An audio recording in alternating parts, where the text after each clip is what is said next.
Olá, tudo bem? Seja bem-vindo ao Política com K, edição especial Eleições 2020. Conversamos com os candidatos a prefeito de Cabo Frio e aqui no estúdio vamos conversar com o professor Fernando Moraes de Oliveira, registrado no TSE como professor Fernando Oliveira do UP, Unidade Popular. Obrigado, professor, por aceitar o convite aqui do Política e também contribuir para que o eleitor possa conhecer as suas propostas e possa entender melhor da política, para na hora do voto saber realmente que está votando consciente.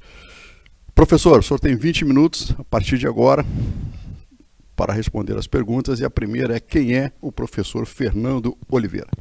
Primeiramente, muito obrigado, pelo convite. Esse espaço ele é fundamental, ele é ímpar, para a Unidade Popular, que está se apresentando aí pela primeira vez. Bom, o professor Fernando de Oliveira é uma pessoa comum da cidade, Tenho 37 anos, 3 filhos, morador, munícipe da cidade desde 2014, mas já minha história na cidade começa lá na minha infância, Meus 11, 12, 13 anos, eu trabalho desde 7 anos, e eu tive a oportunidade de estar aqui, parte da minha infância, trabalhando na praia, vendendo camarão. Então, esse é o Fernando, que em 2017 se vê indignado com a política, não se vê representado e vê, eu faço parte do movimento Luta de Classe, um dos movimentos que construíram a Unidade Popular, e, portanto, quando nasce esse desejo e essa vontade de criar um partido que verdadeiramente representasse a nós, pessoas comuns e movimentos populares, em 2017 a gente campa esse projeto. Dia 10 de dezembro de 2019, a gente tem, portanto, o nosso registro eleitoral e podemos participar pela primeira vez das eleições. Não sou herói, não é uma candidatura heróica, é uma candidatura construída pelas mãos de muitas pessoas e muitos personagens fundamentais para a nossa vida, que são as pessoas comuns da cidade, o povo. Por que o senhor Fernando quer ser candidato, ou candidato já é, mas por que o senhor quer ser prefeito de Cabo Frio? Perfeitamente. Então, como eu falei, não é um desejo do Fernando, mas é uma necessidade hoje da gente, há essa necessidade da gente apresentar uma candidatura que verdadeiramente dialogue com as necessidades das pessoas, porque o que a gente vê nas últimas décadas em Cabo Frio, é uma casta de famílias se mantendo no poder, passando o bastão um para o outro, como se fosse a Olimpíada de quem vai desgovernar melhor a cidade. Então, ao assistir esse cenário, a gente vê, a gente não tem o desejo, mas a gente vê como fundamental a importância apresentar uma candidatura que, de fato, seja a única alternativa para quebrar toda essa roda que ela não consegue mais girar da maneira que deveria.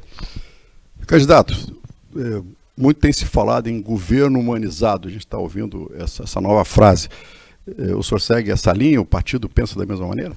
Não, com certeza. Nós temos no nosso programa de governo a criação da Secretaria de Direitos Humanos e Igualdade Racial, além da criação da Secretaria da Mulher e da Comunidade LGBT+. Porque a gente entende que criar políticas públicas que verdadeiramente fomentem a educação no sentido de promover o combate ao racismo e toda forma de opressão. Sem dúvida nenhuma, isso é um pilar do nosso programa de governo. Já que o senhor tocou em educação, qual o projeto que o senhor tem para a educação, no momento que a evasão escolar é uma das maiores do país aqui na região, principalmente em Cabo Frio? Perfeitamente. A educação de Cabo Frio ela vive um completo desgoverno há muitos anos, e aí, objetivamente, nós precisamos inverter essa lógica de hoje ter 70% dos nossos profissionais da educação contratados e contratadas.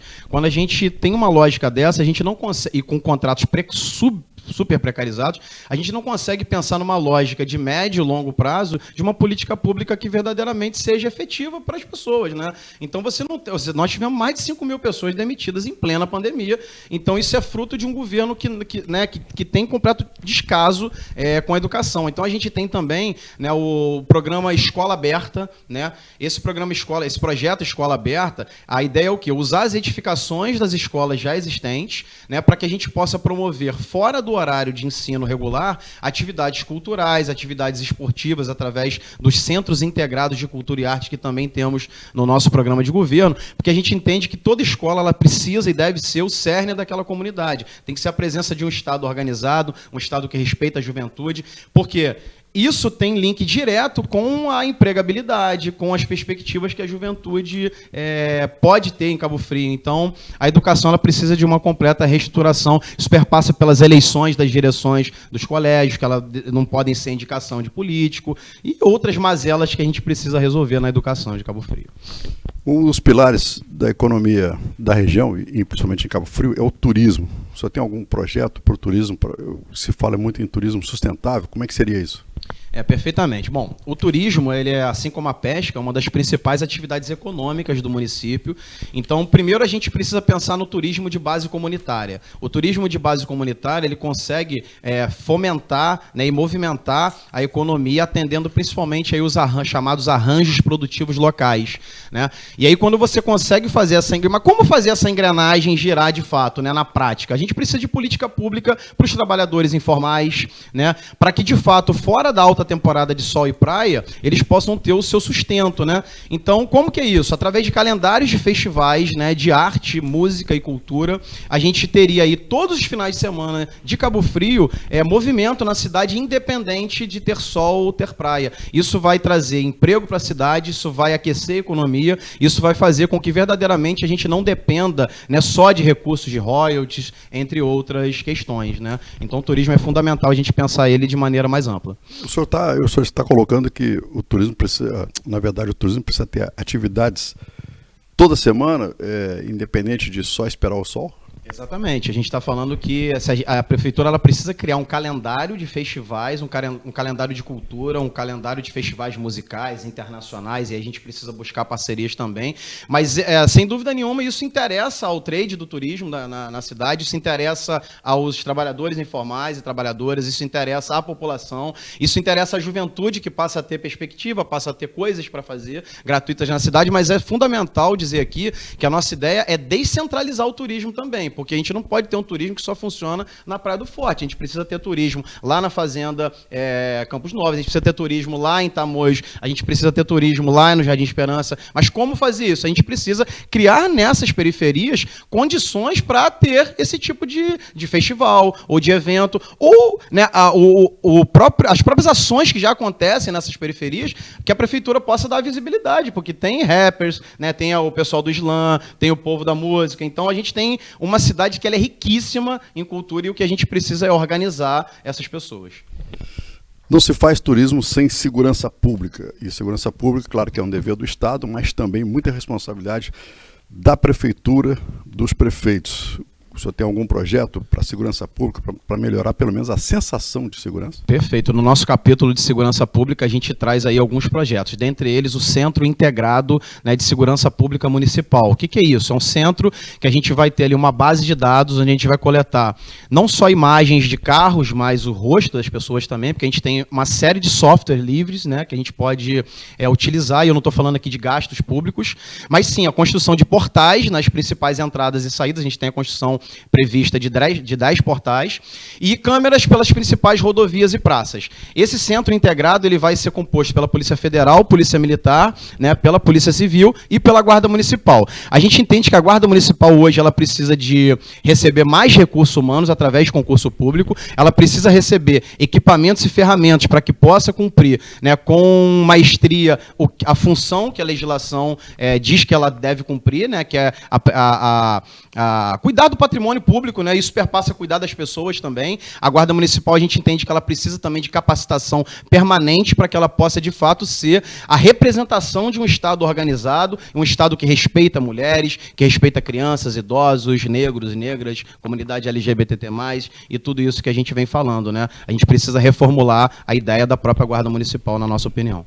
Professor Fernando, para montar um governo, normalmente os governos anteriores em todo o Brasil sempre colocam, dão preferência a cargos políticos. A sua plataforma de governo prioriza técnicos ou parceiros políticos? Perfeito. A gente entende que não tem como a gente dissociar, né, os quadros técnicos dos quadros políticos, porque, né, como a gente vem falando, tudo é política, né? Então, nós temos no nosso partido, né, na Unidade Popular, mas também temos ao nosso redor, nas nossas redes de né, de luta na própria política não partidária, a gente tem uma série de nomes, né, de pessoas que têm capacidade técnica, mas que têm e cumprem, né, e têm como norte a linha política da unidade popular, que é principalmente não ser herói, né, não personificar as suas ações e principalmente construir caminhos e vias para que o povo possa participar da política pública. Um grande problema de Cabo Frio e da própria região se diz respeito ao meio ambiente. Preservação de meio ambiente. Outro, como conter as invasões, já que tanto a União quanto o Estado diz que é responsabilidade dos prefeitos. A gente precisa de uma completa reestrutura, né, de remapear todas as áreas da cidade que não possuem uso social, né, e aí, para isso, a gente vai combater não só as invasões irregulares, mas também como a gente vai dar o devido uso social para aquelas áreas hoje que estão jogadas, né? A gente tem aqui, né, exemplo aqui, próximo, né, de uma grande área que foi pseudo-doada para os pescadores de Cabo Frio, né, pescadores artesanais, e que, por uma questão burocrática, não consegue o projeto sair do papel. Então, a gente precisa trabalhar, né, botar as coisas para funcionar em Cabo Frio, que hoje, infelizmente, não funcionam, porque a política de Cabo Frio, ela deixou de ser a política pública, ela é uma política a serviço de amigos, familiares e cabos eleitorais. Professor Fernando Oliveira, da UP, Unidade Popular. Um dos maiores problemas do país, claro, Cabo Frio não é diferente, saúde. Vários hospitais, alguns fechados, falta de médicos. Qual, no seu projeto, como resolver isso? Perfeitamente. Parecido com a educação, né? Infelizmente, a gente tem também uma lógica de 70% contratados para 30% efetivos. Nós temos hoje os postos de saúde completamente loteados, né, por vereadores e políticos da cidade, o que não trazem, né, de fato, a tal da estratégia saúde da família prevista pelo SUS, né, como um programa que tem como chefia a enfermagem. Então, a gente precisa, primeiro, colocar a enfermagem à frente das chefias dos postos, isso através de eleições da própria comunidade, né, da saúde. Nós precisamos ainda rever a questão do concurso público, né, para que de fato tenhamos profissionais concursados e tenhamos uma política pública a médio e longo prazo efetivada.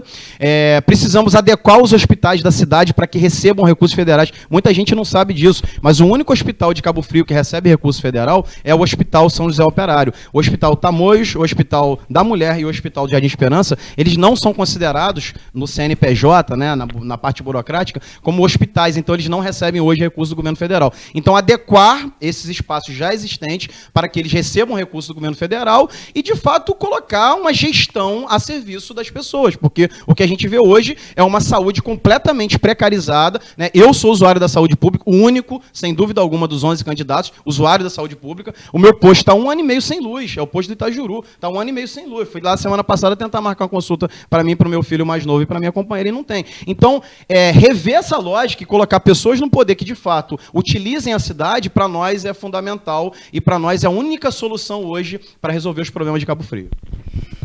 Candidato, esporte, o senhor tem algum projeto específico para o setor de esporte? Perfeitamente. O esporte, não só o esporte e a cultura e o lazer, eles estão diretamente associados à saúde, porque promoção de saúde não é só curar doenças de forma passiva. Promover saúde é você promover esporte, você promover...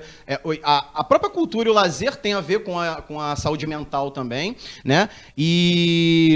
E a gente tem, na verdade, utilizar os espaços existentes, porque a gente sabe que a gente vai passar por um período de recessão econômica, então utilizar as edificações existentes para que elas funcionem a serviço da comunidade, né? Então a gente não pode ter hoje uma escola fechada podendo estar funcionando ali um projeto esportivo, né, um projeto de lazer, um projeto de cultura, e a gente tem aí no nosso programa de governo uma série de projetos detalhados aí, objetivamente para a cidade.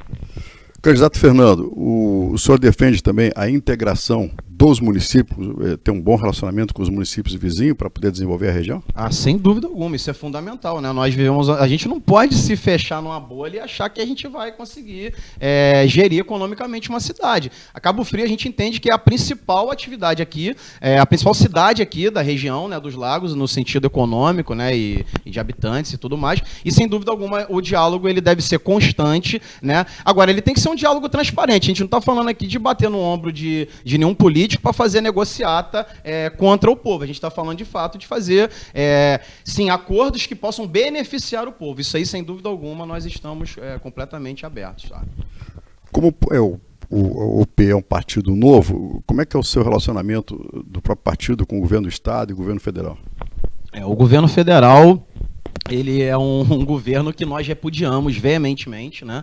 E a gente não precisa de relação pessoal com o governo federal, enquanto prefeitura, para obter recursos. A gente tem caminhos, né, e vias dentro do formalismo da própria política que a gente consegue obter recursos através de editais, por exemplo, das diversas secretarias de governo. Basta que a gente apresente projetos execuíveis e aí, portanto, a gente tem os recursos. E no Estado não é diferente, né? Um Estado onde a gente tem um governo afastado, né? Porque desvio e roubo, corrupção. Então, nós não estamos atrelados a nada disso, mas não quer dizer que a gente não tenha capacidade de dialogar, né, com o governo do Estado e com o governo federal. E assim é na cidade também, né? Nós não temos aí nenhum sectarismo em relação à política da cidade municipal, mas é fundamental que a gente separe, de fato, o que é velha política e o que é política pública nova, né, que se apresenta, de fato, como algo novo para propor políticas públicas para o povo. Candidato, não se faz política sem grupo político, né, desde que o mundo é mundo. O senhor tem um bom grupo político para tocar esse novo partido? Não, sem dúvida alguma. Esse processo ele vem sendo um processo de crescimento exponencial para a gente, né? A gente costuma dizer, até 10 de dezembro de 2019, a gente não podia nem participar dessas eleições pseudo-democráticas, né, que a gente entende. E aí, a partir de agora, quando a gente consegue se colocar aqui, ter um espaço desse, por exemplo, para colocar qual é o caminho, né, e apontar qual é a forma de gestão que a gente entende que seria uma gestão de sucesso para a administração pública, já é um grande passo que a gente entende. Quando a gente começa a ver outros candidatos, por exemplo, copiar nossos discursos, isso já é um grande passo. Eu acho que a gente está mexendo demais com as estruturas da cidade. Nós temos diversos políticos clássicos da cidade que procuraram a gente no início desse processo para se candidatar pelo nosso partido, ofereceram muita grana para o nosso partido, e a gente se manteve como a gente se manteve desde o início, né, da nossa criação, né, que é realmente um projeto de política diferente de tudo que há. Então isso nos coloca em outro patamar, né, e com muita tranquilidade para discutir, para falar sobre política com qualquer candidato, porque a gente não tem nenhum tipo de dívida a pagar depois, se eleito, a gente não tem nenhum tipo de acordo espúrio porque a gente tenha que esconder e não possa falar. Então é um momento fundamental para a gente crescer, e a gente tem crescido muito, tem tido aproximação de várias pessoas, mas esse momento eleitoral ele é um momento muito único, né? Infelizmente, o povo só é chamado nesse momento para participar da política, e a Unidade Popular vem dizer justamente que a política não é isso. A política, ela continua no dia 16, no dia 17, lá no dia 2 de janeiro, é importante que o povo vá lá e cobre do seu político, né, quem quer que tenha sido eleito, que ele faça política pública para o povo, para as pessoas comuns, e que, de fato, cumpra aquilo que prometeu fazer. Então, esse é o nosso entendimento sobre política.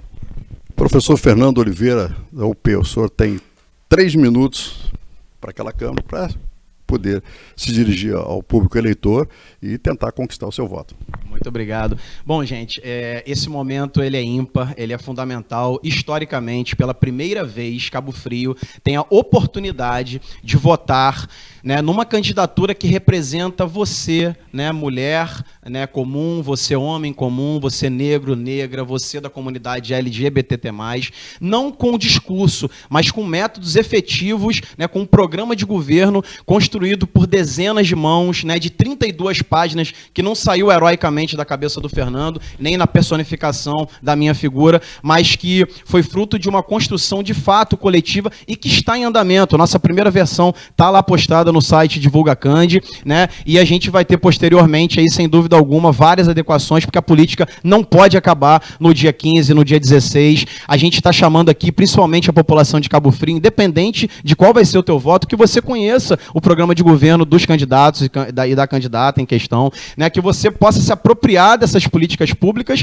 e que aquilo que te representa, né, que você possa verdadeiramente votar no que te representa. E para que você possa, lá no dia 2 de janeiro, cobrar daquele que te representou, daquela que te representou, que cumpra aquilo que prometeu para você. Então, nós estamos apresentando aqui, de cara limpa, a única candidatura que usa transporte público, saúde pública, escola pública e, de fato, apresenta soluções execuíveis para o povo. Nosso número é 80, né? A gente costuma falar que não é 8, é 80 mesmo, né? E nós somos radicais no sentido de que para quebrar as estruturas políticas da cidade é importante ser radical e agir na raiz. E nós estamos nos apresentando aqui, portanto, pela primeira vez, professor Fernando de Oliveira, vice Tainá Teixeira, Unidade Popular, vote 80 e pesquise sobre seus candidatos. Muito obrigado ao professor Fernando Moraes de Oliveira, da Unidade Popular, partido número 80, que apresentou as suas propostas para você que assiste ao Política e você decidir na urna qual o melhor dos candidatos que passaram aqui no programa Política. Até a próxima.